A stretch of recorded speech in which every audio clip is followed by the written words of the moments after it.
Have you ever been creeped out by a girl that you initially found physically attractive? What happened?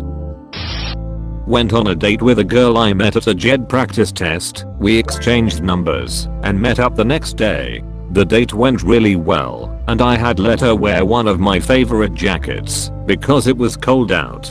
I had just started a new job the day after our date, so I didn't text her all day because I was in training. When I got off work, I checked my phone to find out she had burned my favorite jacket because I hadn't texted back. Met a girl at a bar when I was in my early 20s. Really hot. We had a one night stand.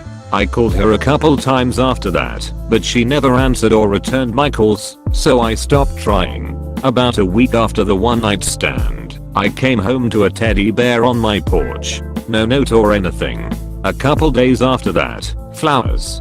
Still no note. Neither my roommate nor I could figure out who it was meant for, or who was leaving them. A few days after that, another teddy bear, but this time it was on my bed. I asked my roommate, and he swore he had no idea how it got there. I really thought he was joking with me, but the following week, he went out of town to see his mom across the country, and I came home to flower petals all over my bed and candles lit. Really scared me.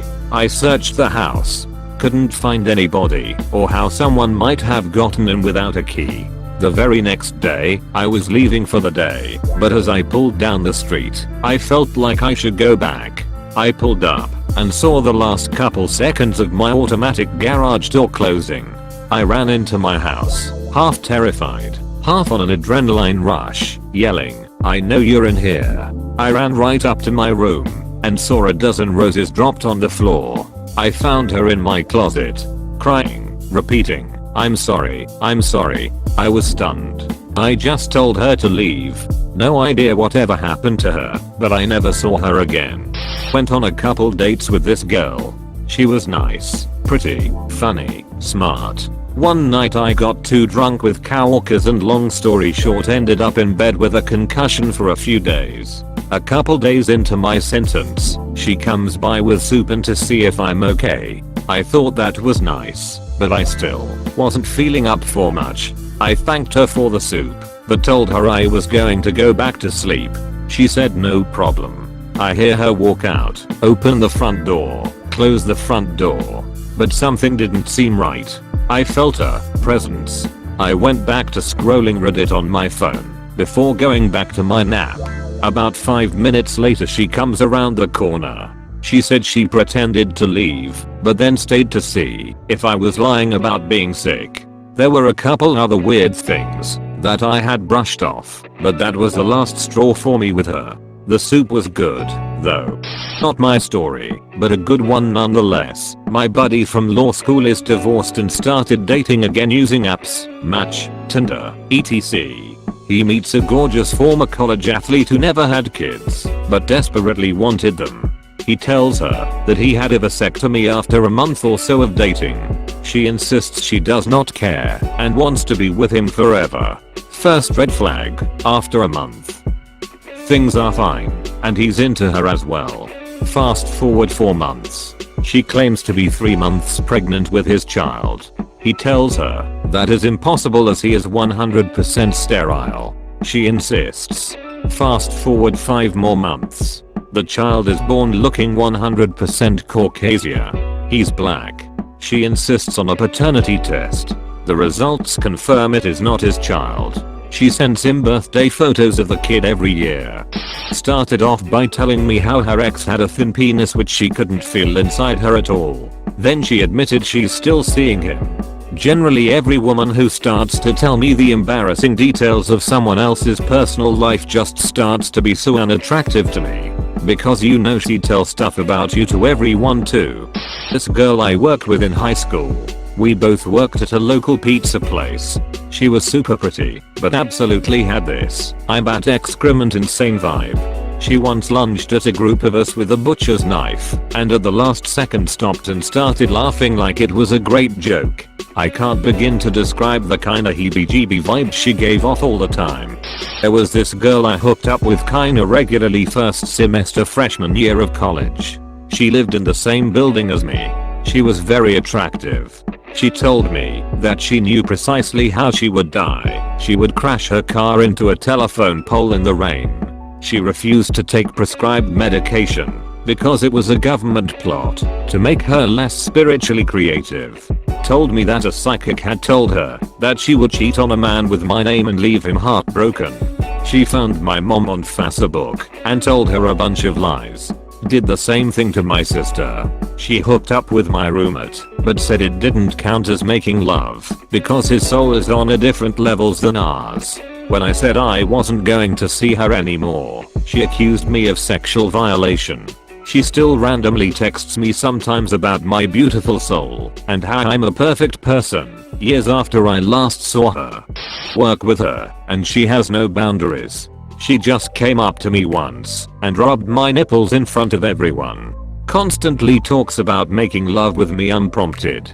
Describes her ideal man by just looking at me and listing off my physical features. Makes everyone feel pretty uncomfortable. Plus she wears those shoes with individual toes. She's just really off-putting. The tragedy is that she's incredibly attractive. Oh yes. Let me tell you the tale. In my college days there was a young woman from Ukraine who attended our small school of 1,000 people. Unbelievably attractive, extremely athletic, and made her interest fairly well known without much delay. We hung out for some months before things got bedroomy. In my dorm, on the bed, clothes coming off, everything's good. She's on top, and, as one does when kissing, my eyes are closed. She suddenly stops, and I feel something at my neck. It's a kitchen knife.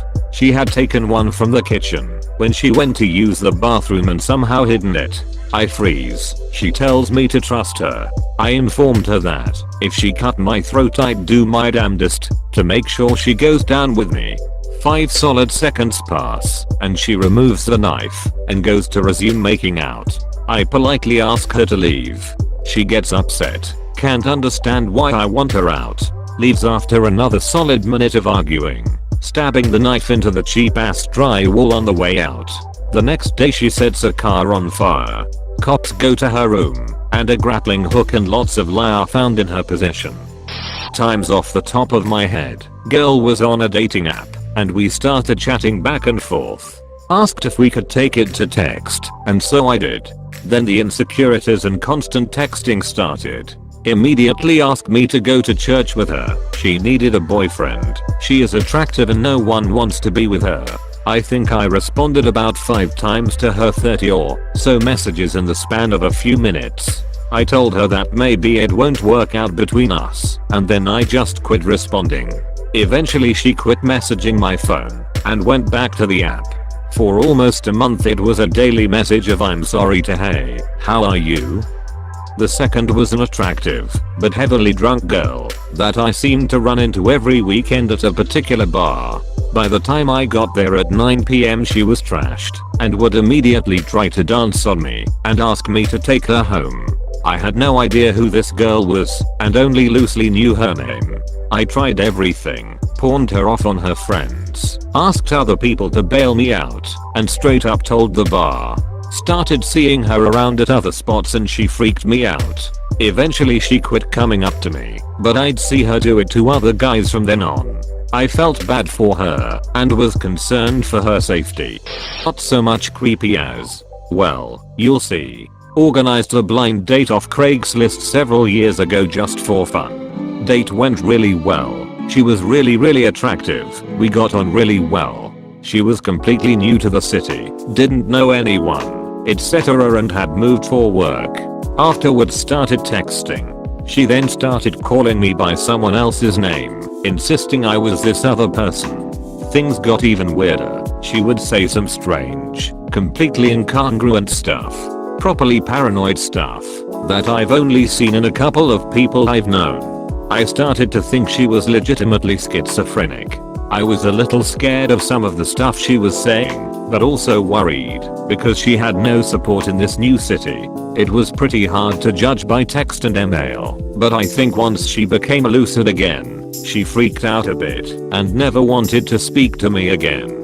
I told her if she needed support, here's my phone number. my email address, etc. because I knew she didn't have anyone to rely on here, and I know how difficult mental health stuff is because of my own problems. But at the same time I was half hoping that she wouldn't contact me. It was an intense couple of weeks anyway, and I never heard from her again. Hot Chinese gal shows up for our first date with multiple gifts for me, and finished off the evening telling me how many of my babies she wanted to have, and how we should start coming up with names. Nope. Did a girl that was staggeringly attractive but had some issues. After I broke up with her and went basically no contact, a few months passed and I started seeing someone else. We were across the street hanging out with the neighbors and I happened to run home to grab something, and she was in my house. It was late, and I'm still not sure how I didn't see her car. She must have parked a few doors down. She was in pajamas and apparently planning to stay the night. I told her she absolutely had to go, or I was calling the cops. She cried and called me a bunch of names, but did leave peacefully otherwise. Shortly after that I moved, but I still get queasy thinking about it. I can't imagine what would have happened if it had been the girl I was seeing that went back across the street first. Being a bartender in a college town. Creep central. Girls can be bigger creeps than men. They grab your arms, pecs, shoulders, ask you to make love with them and their friends. It's super gross, especially when you are married and they are a sloppy, sweaty, drunk mess with the worst breath imaginable. Sure if creepy is the right adjective, more like obsessive. Got set up on a date by one of our clients, which I know now is a bad idea in general, but the girl was fun and super cute, so I thought what the hell. We went on a few dates, hit it off pretty well, and then things just went way south after that. She started texting me non-stop, even when she knew I was at work, basically just keeping tabs on my every move. When we would hang out, I had zero personal space. She attached herself to my hip. I had been thinking of breaking things off with her, but couldn't really bring myself to do it until my roommate and I threw a New Year's Eve party at our place, and I caught her making out with my roommate. She cried and cried, apologizing, saying she just felt sorry for him. He had been wallowing in his own self-pity to her for a while, I guess. I showed her the door, and that was that. Comment and subscribe.